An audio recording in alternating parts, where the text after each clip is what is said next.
Bhagavate Vasudevaya.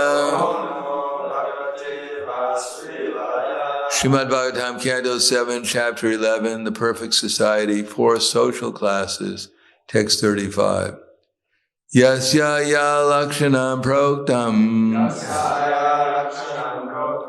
pumso varna bi vyanjakam yad anyatrapi drisheta tattenaiva vinirdishat yasya yal lakshanam proktam pumso varna bivyanjakam yad anyantrapi drisheta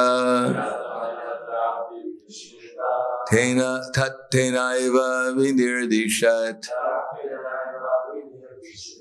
yasya, of whom, yat, which, lakshanam, symptom, proktam, described above, pumsa, of a person, varna abhivyajanjakam, indicating the classification. Brahman, Kshatriya, Vaishya, Shudra, etc. Yet, if, anyatra, elsewhere, api, also, drisheta, is seen, tat, that, kena, by that symptom, eva, certainly, vinirdishet, one should designate. Translation and purport by His Divine Grace, A.C. Bhaktivedanta Swami Srila Prabhupada. One shows the symptoms of it being a Brahmana, Kshatriya, Vaishya, or Shudra, as described above. Even if he has appeared in a different class, he should be accepted according to those symptoms of classification. What's that? What's that? He tries to. Oh, okay. See if he can do it. Without looking at the board.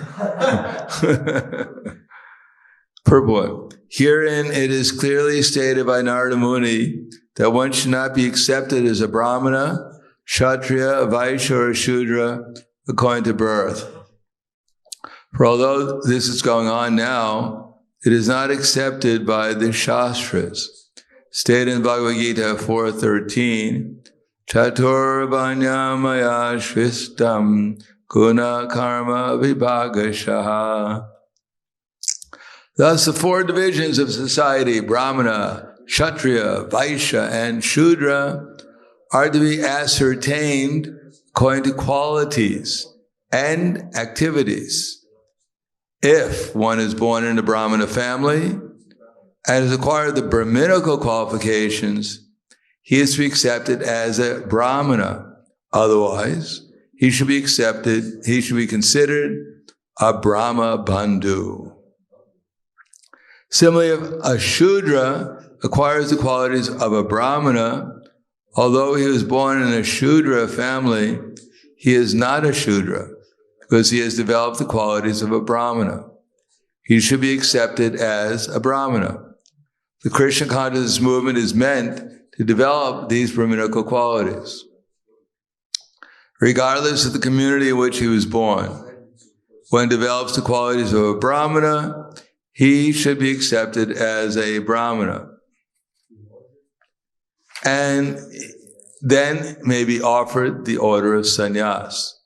And that's when it's qualified in terms of the Brahminical symptoms, one cannot take sannyas.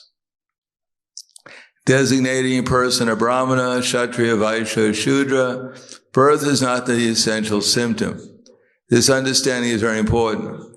wherein Narada Muni directly says that one may be accepted according to the caste of his birth if he has the corresponding qualifications, but otherwise he should not. One who has obtained the qualifications of a Brahmana, regardless of where he was born, should be accepted as a Brahmana. Similarly, if one has developed the qualities of Shudra or a Chandala, regardless of where he was born, he should be accepted in terms of those symptoms. Let's end the Bhaktivedanta purports of the 7th canto, 11th chapter of the Srimad Bhagavatam, titled Perfect Society for Social Classes. Yasya ya lakshanam proktam pumsam varna bi vyanjakam yad anyatrapi desheta tattenaiva nidiradeshat. One shows the symptoms of being a Brahmana, Kshatriya, Vaishya, or Shudra, as described above, even if he has appeared in a different class, should be accepted according to those symptoms of classification. Namo Vishnu Vidaya Krishna Prasthaya Bhutaya Srimati Bhaktivedanta Swami Namane Namaste Saraswatim Deve Gauravani Bacharane Nirvishesha Srinivadi Paskyatyade Satarane.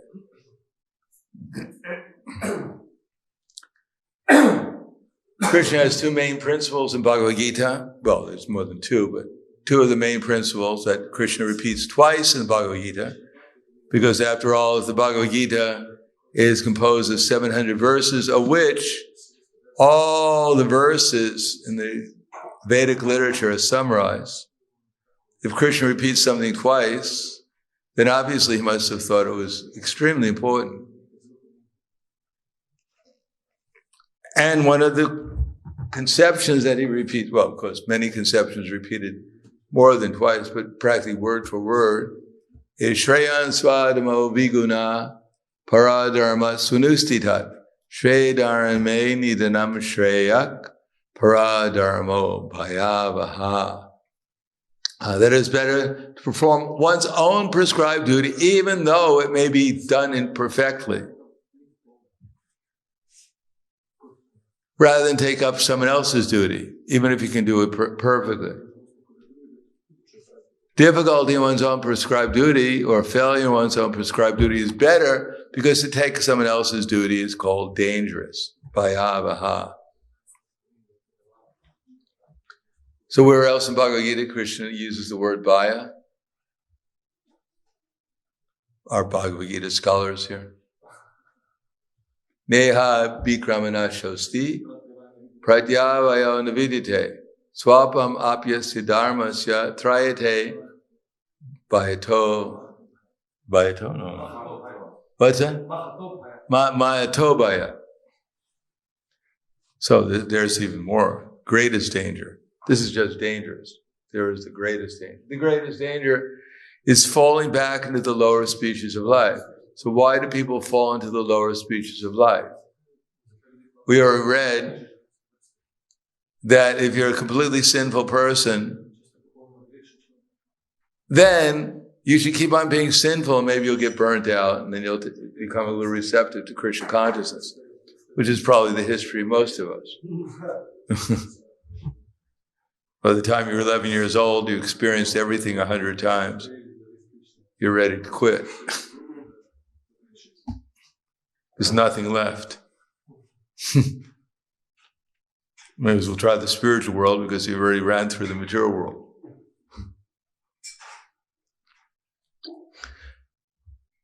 So, why is the greatest, how does one get into the greatest danger? Because after all, Krishna is just saying, we heard in the Bhagavatam, you can be the most sinful and keep on being sinful. And here it says, Neha bikrama nashosti. I'm going to tell you something that's going to free you from the greatest danger. So how does one get into the greatest danger? Our people we heard, they're so sinful, they're breaking all the principles, and yet they're encouraged to keep on being sinful. Not encouraged, but at least they're allowed. So this essential verse, we have a duty to perform.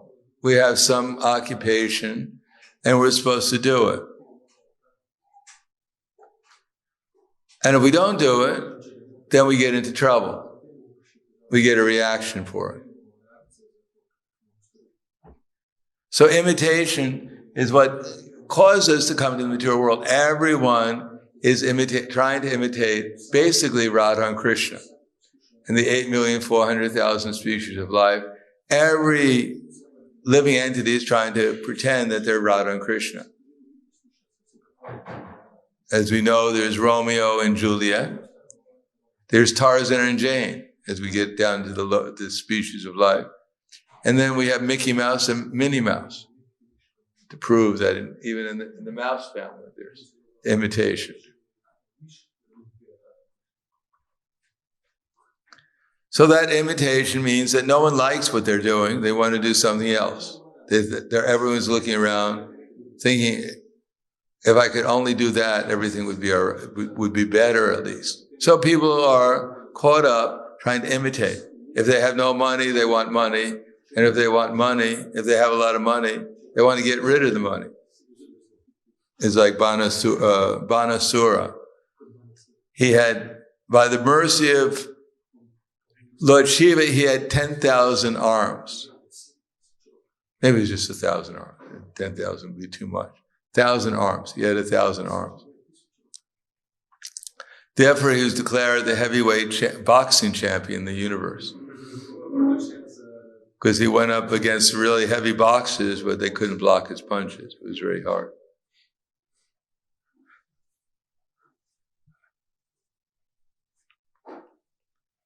And he actually challenged big personalities in the universe to fight, and they all fled.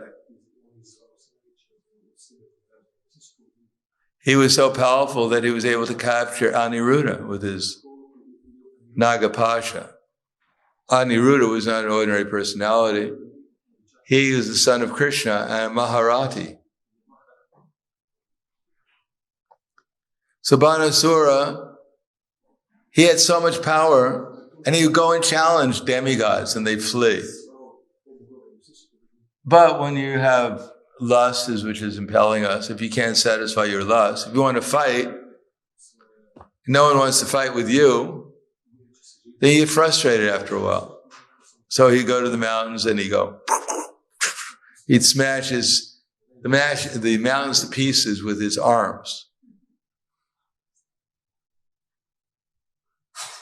Then he figured, well, I'm getting tired of this, practically no more mountains left. Maybe I should go to Lord Shiva and challenge him. So he said, Lord Shiva, put up your dukes. Lord Shiva said, oh, you ridiculous fool.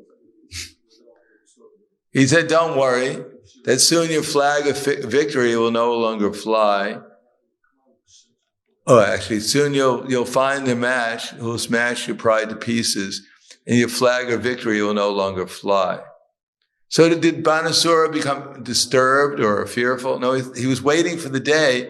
Finally, someone's going to come and smash me, and my lusty desires to fight will be smashed also. So it became a burden to Banasura to be so powerful. So he wanted to get defeated, so he didn't have to worry about fighting with people anymore, especially with 10,000 arms. If you have 2 arms they want to fight, it's all right. But if you have another 998, they're all itching to fight, you got a problem. And of course, Krishna came along. He challenged Krishna. Krishna cut off only 996 of his arms. So he had 4 left, but he was pacified. So people want to always change whatever they have. They're always trying to get a different situation. And indeed, we're always getting a different situation. Sadvanarupa sarvasya shadabhaviti bharata shadamayo yo purusho yam yoyat strata sevasaha. That under the modes of material nature, everyone has conditioned in a certain way. And when we act according to that conditioning, we get another type of conditioning. We go further into another type of condition. Generally, people are conditioned by the modes of ignorance and passion, and they're trained to work more into the modes of ignorance and passion, so they become into more dark ignorance, darker ignorance. But if one can follow the rules and regulations of one's particular caste and order of life, then one can regulate the senses. Even though the senses are pushing us, we don't follow them, and therefore they gradually disappear, the urges of the senses. When we're doing something superior, then the lower modes of material nature disappear. Krishna says that in Bhagavad Gita, that, what does he say? Raja tamas chabu bhuya sattvam bhavati bharata rajas sattvam tamas chaiva tamas sattvam rajas tata. And sometimes the mode of ignorance, sometimes the mode of goodness becomes prominent, defeating the modes of ignorance and passion. And sometimes the mode of passion becomes prominent, defeating goodness and ignorance. And sometimes the mode of ignorance becomes prominent, defeating passion and goodness. In this way, there's always competition for supremacy. Just like if you're acting in goodness, it's very difficult in the material world to simultaneously be very passionate or to be in ignorance. Just like, for instance, we've developed a little bit of the mode of ignorance. Previously, we may have been eating in undesirable restaurants. But when we develop a little bit of the quality of goodness, even when we got free tickets to go to one of these undesirable restaurants and eat there for a week, I don't think we'd even sell them. We just burn them. So there's been a change in the modes of material nature. We may not realize it, but obviously the things that we were so much attracted to before, we're less attracted to, at least now. Devotees may sneak out to go to undesirable places, but we never find them, generally speaking, sneaking out to play the horses or something, to gamble, or to go to some undesirable restaurant. Other things maybe, but those things that we've given up some attachment for. So, if we follow the rules and regulations of a particular varna or ashram, then gradually we can become elevated, that the lower tendency at least will diminish by regulation. If we tolerate, everything is based upon toleration. Matra, sparsha, sukandaya, shitoshna, sukadukada. The material nature is going to push, but if we don't succumb to the push and we do something else which is better, superior, then the result is that we'll become purified. But the material nature just doesn't give up so easily. It's always testing us to help us become purified by encouraging us, by helping us realize that we're not as perfect as we actually imagine ourselves to be. Everyone is walking around thinking, yeah, finally I got perfect. It was a hard struggle, but I got there. The only problem is no one else realizes it. So hopefully by education they'll realize it. They'll one day realize how wonderful I am. In the meantime, I have to be tolerant because even God comes, they think he's an ordinary person. What to speak of me? So one has to learn tolerance, and if one is learning tolerance, kama, krodha, vimukta is two. Vishayan, indriyastran, atma, no, karma, krodha, vimukta is two. My goodness. Kama, krodha, vimukta is two. Vishayan, that's right. Kama, krodha, vimukta is two.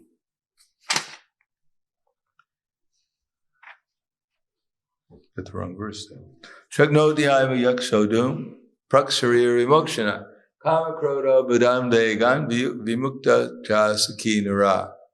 That one is able to shagnoti haiva yakshodum. If one is able to tolerate the urges of the material senses and check the force of desire and anger, he is a yogi and he is happy in this world. So we're actually supposed to check the force of desire and anger.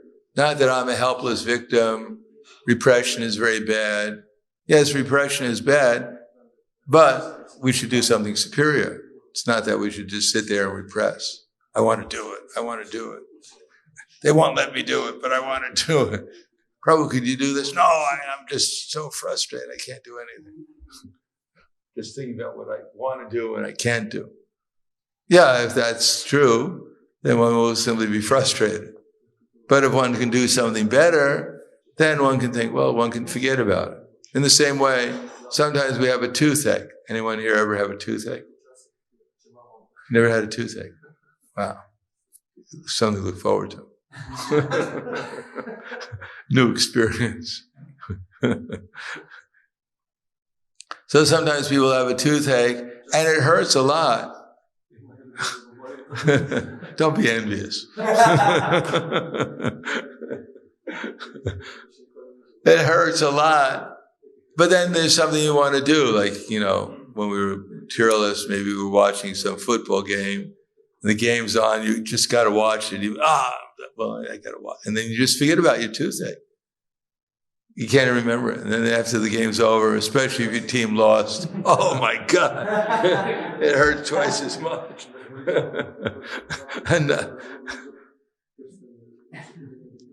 So we get something higher, then we forget the lower, that's all.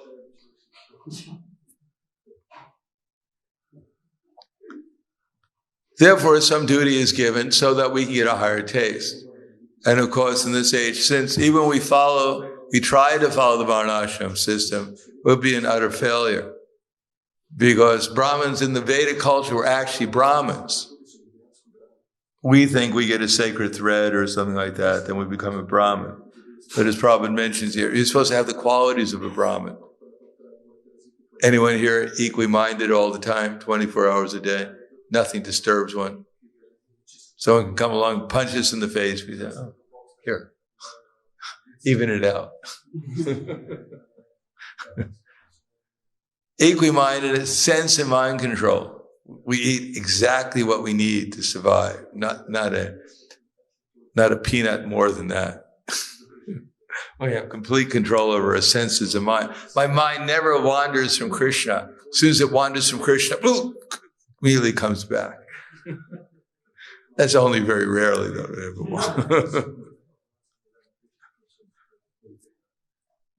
So we're trying to acquire the qualities of Brahman. Not that I got my sacred thread, just like in India, you take a rickshaw ride. I remember taking a rickshaw ride one time. And at the end, of course, if you've ever been to India, especially Vrindavan, they always ask you for a little extra, although they ripped you off because of your skin color. Charge you twice as much as if you were an Indian, but because you're a white, you get the privilege of giving them twice as much for the rickshaw ride. And at the end, he says, Brahman Dakshin, I'm a Brahmin, give me some Dakshin. He's a rickshaw wallah. He's driving a rickshaw, but he's a Brahmin. And he takes out his sacred thread, which we probably never washed since he received it.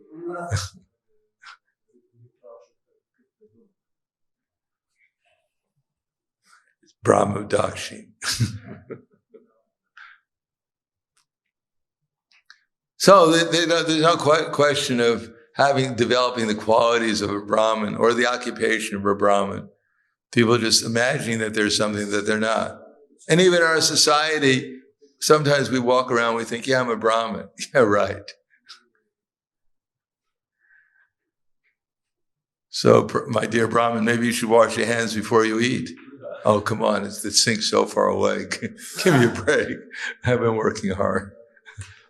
All right, finally, we got you washing your hands before you eat. Well, maybe you should wash them after. Afterwards, I have half my prasadam on my hand. How can I'm hungry. I may want to eat later. So we're imagining that we've acquired something. We have the opportunity to develop the qualities, and we should do our service in such a way as to help us develop the qualities. But to think simply because I have some position, they call me Prabhu, so yes, I'm the master.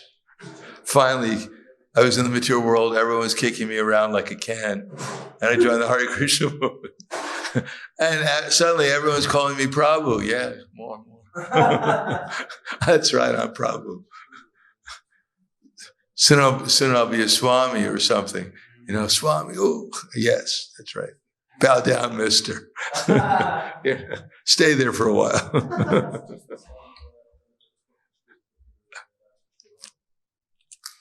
Rather than thinking that we're just an instrument for Krishna and that we have to acquire these qualities to the best we can, that I myself am in a fallen position. Just like after Prabhupada left and we had our 11 acharyas, somehow or another they thought that there were 11 acharyas, and they had this idea that simply by becoming a spiritual master, they had become uttama-adhikaris, which would be, nice if it was possible. You find some poor soul and say, can I give you initiation? I want to become an uttama-adhikari. I just transcend everything.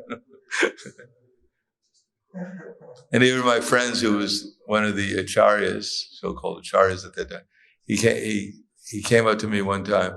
He said, isn't it wonderful that, now that I'm a spiritual master, I have all 8 mystic powers. I said, really? I should have said, really, couldn't give me a samosa. You have 8 mystic powers. You're good for something. Just manifest a samosa. Prapti City, So this imagination is there. Well, just like Sanatana Goswami, he was imprisoned by the Nawab Hussain Shah because he refused to go with him to Bengal and try to overthrow King Prataparudra and ransack Jagannath Puri. So the Nawab arrested him. Of course, Sanatana Goswami he was studying the Bhagavatam. He was preparing to leave anyhow. So the Nawab arrested him. And he was in prison. So Rupa Goswami, who was very wealthy, left a deposit of gold coins with a local grocer so to get Sanatana Goswami free.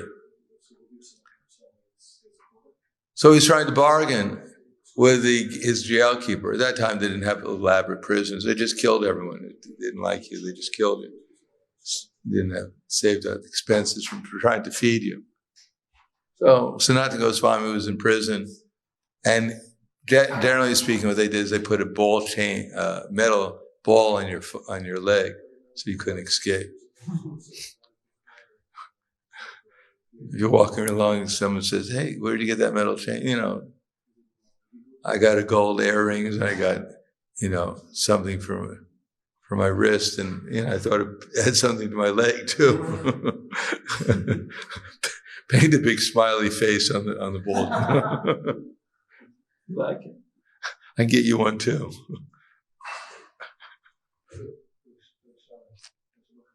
No, Sanatana Goswami said, well, I'll give you so many hundreds of gold coins if you release me. The jailer said, well, no, if I release you, the Nawab may get angry at me. I might even get killed by him or put into prison. So Sanatana Goswami said, well, you're a learned person. You've read the scriptures. And he said, yeah, of course I've read the scriptures. Of course, he never read it, didn't even know how to read a book. Of course, He said, since you're a learned person, great learned person, you know that one who releases a prisoner or releases a man from the modes of material nature goes back to Godhead, right? He said, of course I know that. Of course I read all the scriptures. So he said, I'll give you, 10,000 gold coins and you'll get released. You'll go back to Godhead.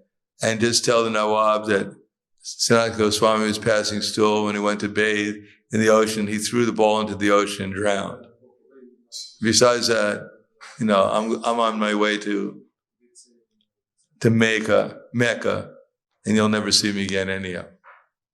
So he said, yeah, okay, I'll get liberated. I'll get all these gold coins. Good deal.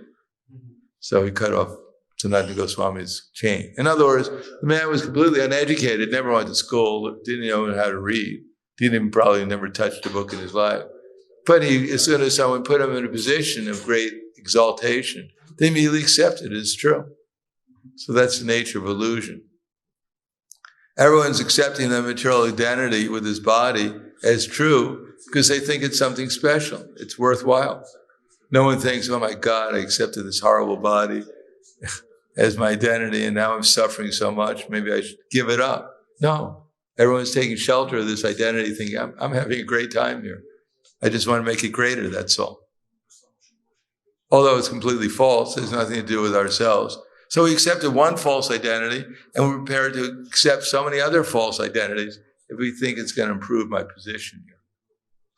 But if we accept our real identity according to the modes of nature we're actually situated under, then we can actually make some progress. And that's what's prescribed here. So I'll stop here. Any questions, comments?